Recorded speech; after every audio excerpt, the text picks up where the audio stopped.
Hello guys, என்கிட்ட நிறைய பேர் கேட்டிருந்த விஷயம் என்னென்னா, டேர்ம்டு பேர்ட்ஸ்க்கு மட்டும் தான் கையில் ஃபுட்டு கொடுக்க முடியுமா, வைல்டு பேர்ட்ஸ் கொடுக்க முடியாதா? இப்போ நீங்கள் வீடியோவில் பார்க்குற எல்லாமே டேர்ம்டு கிடையாது, எல்லாமே வைல்டு தான். ஸோ அதுக்கு எப்படி ஃபுட் கொடுக்கலான்னு பார்க்கலாம் வாங்க. ஃபஸ்ட்டு நீங்கள் பார்த்தீங்கன்னா, அதுக்கு கொடுக்க வேண்டிய ஃபுட்டை கையில் எடுத்துகிட்டு நீங்கள் கேஜி ஓப்பன் பண்ணிவிட்டு உள்ளே வைக்கணும் கையை.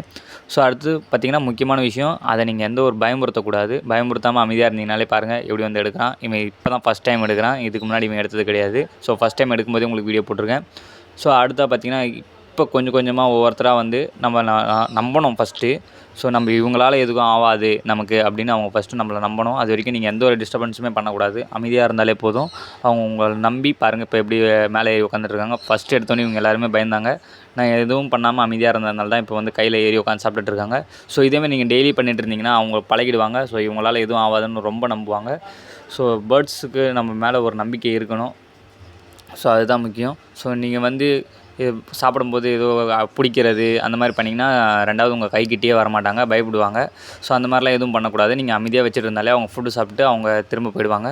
ஸோ இந்த வீடியோ உங்களுக்கு பிடிச்சிருந்தா லைக் பண்ணுங்கள், கமெண்ட் பண்ணுங்கள், சப்ஸ்கிரைப் பண்ணுங்கள். பேர்ட்ஸ் வளர்க்குற உங்கள் ஃப்ரெண்ட்ஸுக்கும் ஷேர் பண்ணுங்கள். தேங்க்ஸ் ஃபார் வாட்சிங் கைஸ்.